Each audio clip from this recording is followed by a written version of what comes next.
Cười chơi lụa mạ.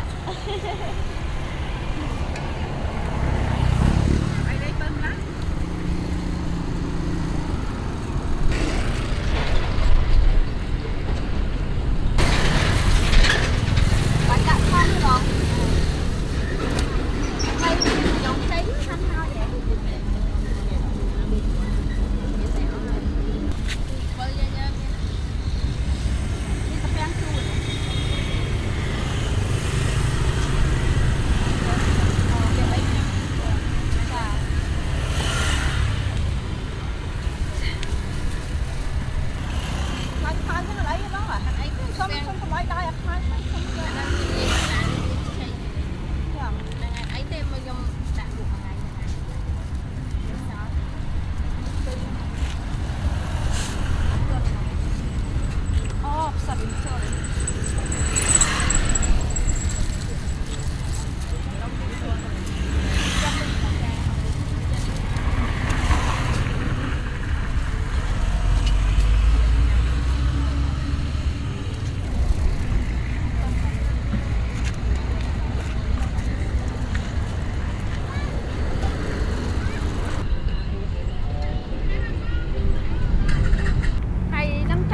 Xung quanh cầm kia khổ nhằm một ô chắc tự tin trở lại hai trở lại khác miên trở lại khác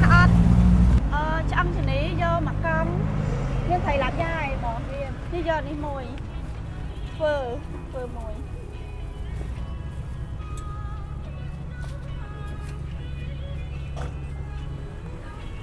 sắt mày chơi lắm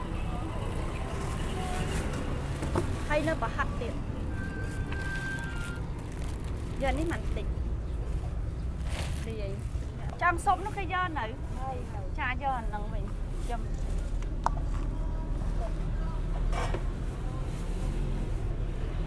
cặp lần cài miên này cha lắc lốp con nặng lắm mà đau chân lắm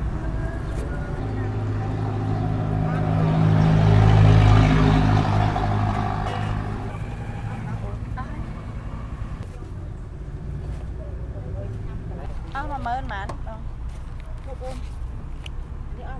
mà mơn là đi bay quan tiết bay mơn đang con tư thấy áo của tôi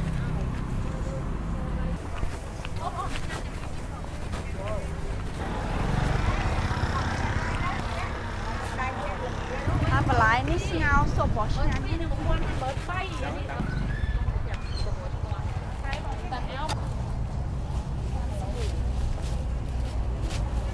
trong thơ sụp đôi ở bông ôn mai khổ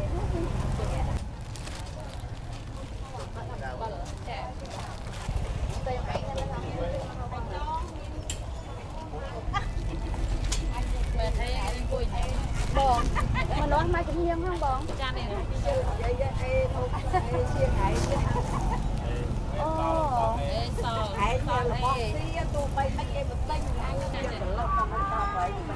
cái tiền ông ta nè chả thạch hai tiền mà mơm việc hai pe sọ năng đói cua bao nhiêu hơi sạch hai trăm năm trời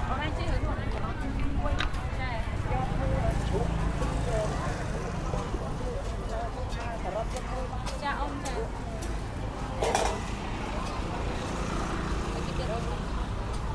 con nắng là bông con ai đi kém con đi ăn mấy ăn con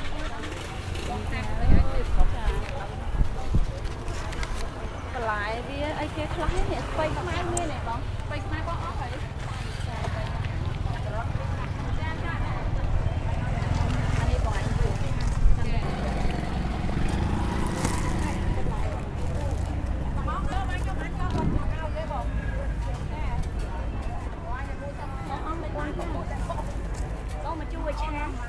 nào bà đã thắng ấy bông nhưng đã trâu miền này chà không ai thắng cái này không cha bông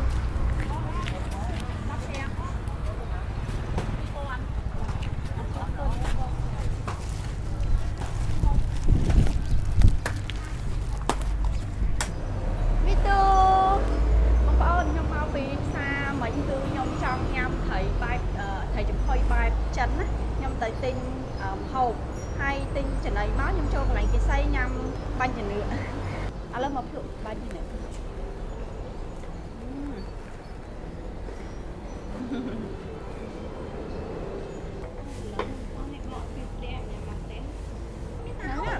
នខ្លាចទួលក្មួយអីតិចហ្មងលោកប្រាក់ហើយអូណាគេទិញបានសមមួយទៀតចង់ញ៉ាំសមជ្រូកក៏បងប្អូនចូលធ្វើលណាទិញគេមួយពីរញ៉ាំឆ្អែត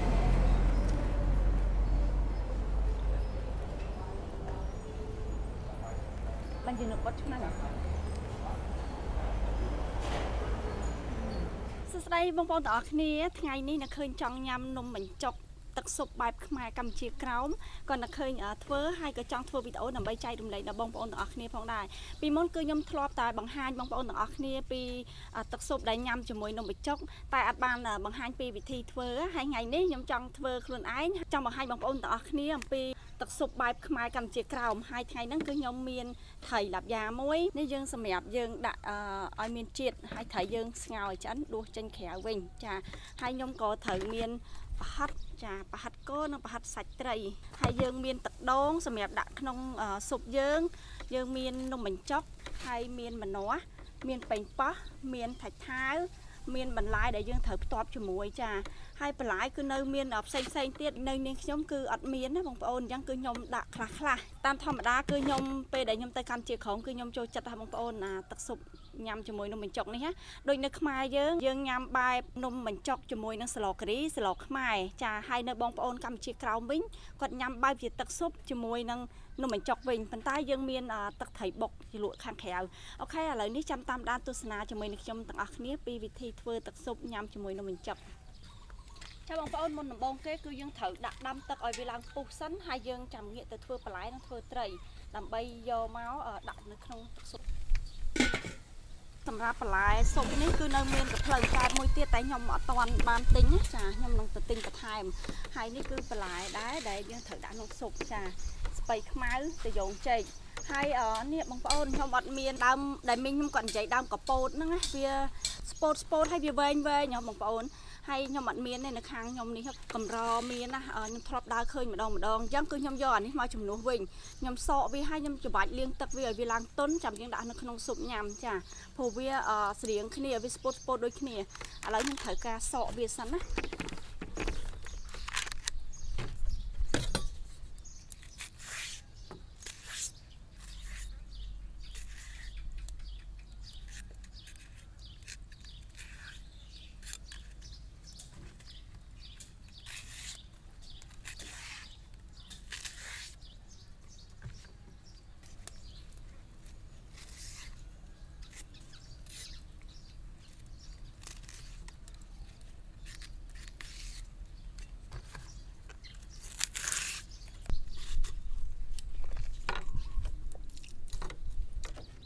ម្នាស់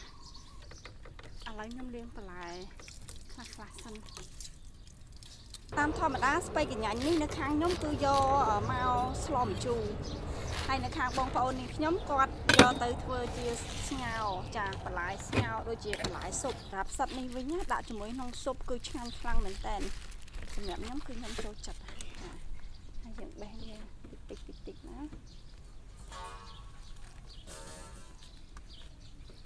សិតវាជុលហើយអានេះវិញគឺយើងប្រឡេះចាកាច់វាសក់យកទៅស្លឹក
គឺយើងត្រូវមានប៉េងប៉ោះមានម្នាស់និង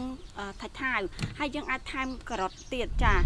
ទឹកស៊ុបមួយមុខហ្នឹងគឺយើងត្រូវមានគ្រឿងហ្នឹងបានចេញជាទឹកស៊ុបបែបខ្មែរកម្ពុជាក្រោម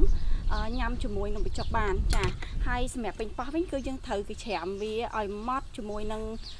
ម្នាស់ចា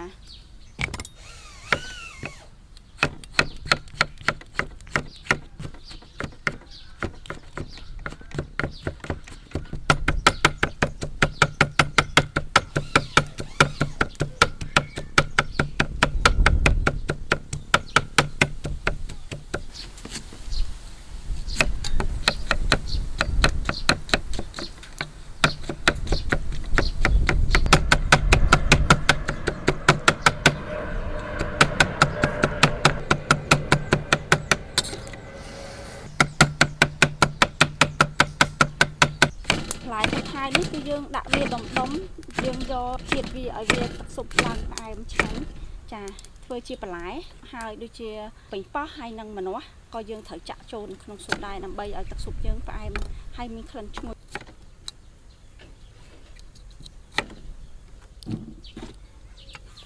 ទឹកយើងបានពុះហើយខ្ញុំដាក់ឆ្អឹងជ្រូកចូលហើយខ្ញុំដាក់សាច់ឆាចូលឲ្យហើយចាឥឡូវខ្ញុំចាប់ផ្ដើមដាក់ត្រីចូលហើយខ្ញុំដាក់ប្រហិតចូល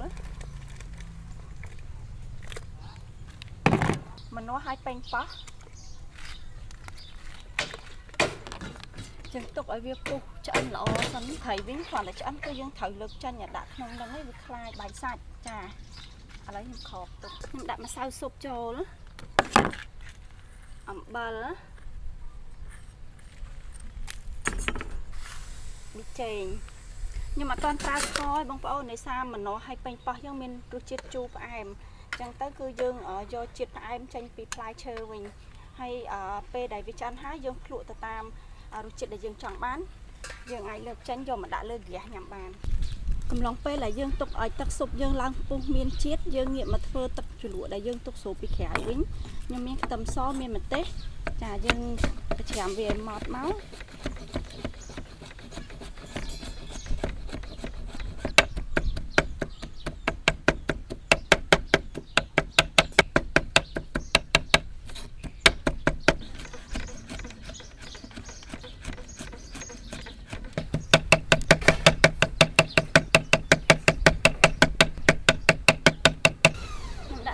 ចូលប៊ីចេងស្ករសចុងក្រោយយើងដាក់ក្រូចរសជាតិវាជូរផ្អែមប្រៃល្មមអត់ដិតពេកទេបងប្អូនចា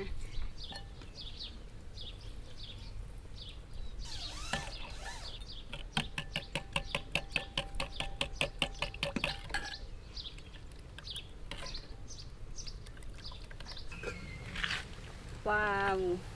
ទឹកស៊ុបយើងបានឆ្អិនល្អហើយបងប្អូន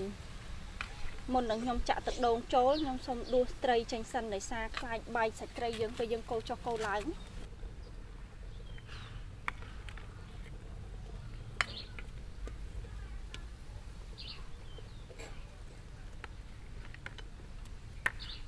បន្ទាប់មកទៀតគឺយើងចាក់ទឹកដូងចូល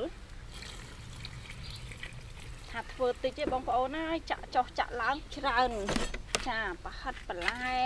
ហើយអ្នកនៅតំបន់ខ្ញុំដូចម៉ាក់ខ្ញុំអីគាត់អត់ចេះញ៉ាំទេតើអ្នកដែលធ្លាប់ទៅលេងហើយធ្លាប់ញ៉ាំម្ហូបបងប្អូនខ្មែរក្រោមដូចខ្ញុំបានចូលចិត្ត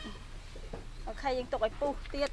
មកពុះទៀតគឺយើងលើកចេញហ្មងអូខេបងប្អូនឥឡូវនេះគឺខ្ញុំដួសទឹកស៊ុបចេញ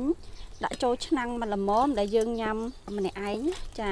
តាមពិតទៅបើយើងមានហ្គាសគឺយើងដាក់លើហ្គាសហ្មងស្រួលដាក់មកងាស់វាឲ្យក្តៅឲ្យវាពុះដាក់បន្លែញ៉ាំតែខ្ញុំហ្គាសខ្ញុំខូចខ្ញុំដាក់លើចក្រានវិញខ្ញុំបង់បន្លែហើយខ្ញុំលើកញ៉ាំហ្មងហើយខ្ញុំដាក់ត្រីមកកង់អូខេវគ្គញ៉ាំឲ្យបងប្អូននៃសារតាមេឃក្តៅពេកយ៉ាងខ្ញុំពាក់មួកខែនេះខែប្រាំងខែក្តៅដល់ម៉ោងក្តៅហើយអញ្ចឹងយើងអង្គុយចិត្តភ្លើងផងហើយមេឃក្តៅផងខ្លាចឈឺក្បាលអញ្ចឹងតែខ្ញុំពាក់មួកកុំប្រកាន់ណាបងប្អូនហើយឥឡូវទឹកស្លយើងដែលដួសចេញក៏បានពុះដែរខ្ញុំបង់បន្លែចូល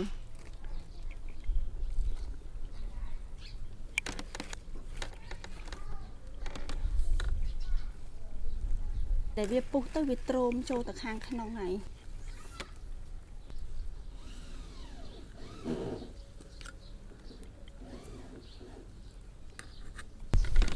ឥឡូវយើងចាប់ផ្ដើមចាប់នំបញ្ចុកដាក់ចាន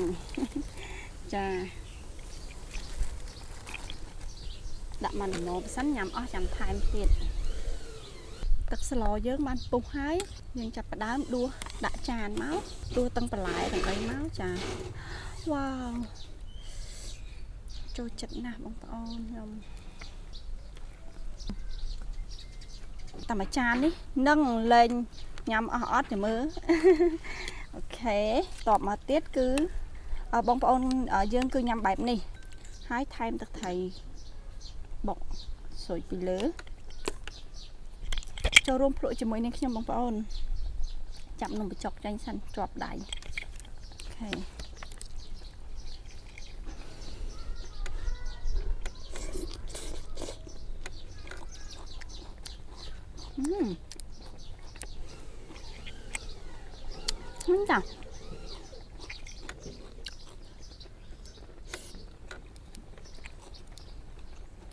ចាGod ខ្ញុំធ្វើខ្លួនឯងបានហើយចាឆ្ងាញ់រសជាតិអត់ចាញ់បងប្អូនខ្មែរក្រោមទេ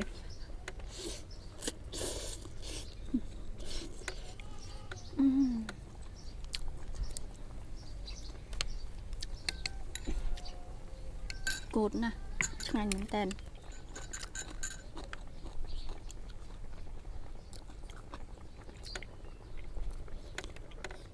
ថ្ងៃនេះមេឃក្តៅហើយញ៉ាំក្តៅចិត្តហើយដល់យើងញ៉ាំពេលល្ងាចមេឃត្រជាក់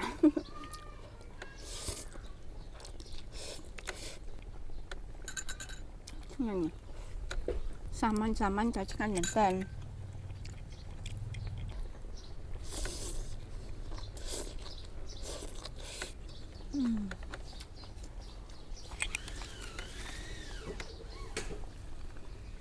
សម្រាប់បងប្អូនខ្មែរក្រោមខ្ញុំឲ្យបន្ទុកគាត់10សម្រាប់ខ្ញុំ8ចា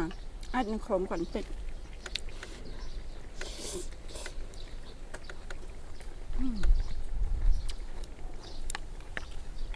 រសជាតិទេរបៀបទឹកស៊ុបប៉ុន្តែវាក្លិនដូចជាម្នាស់ដូចជាប៉េងប៉ោះហើយឈ្ងុយបែបទឹកដូងតិចចាវារៀងផ្អែមចេញមកពីបន្លែយើងវិញណាឆ្ងាញ់បងប្អូនធ្វើបែបនេះគឺអត់ខុសទេតាមធម្មតាយើងធ្លាប់តែញ៉ាំស្លគ្រីស្លខ្មែរអញ្ចឹងណាស្លប្រហើតែពេលឥឡូវយើងញ៉ាំបែបនេះក៏ឆ្ងាញ់មួយយ៉ាងជាមួយនឹងបញ្ចុក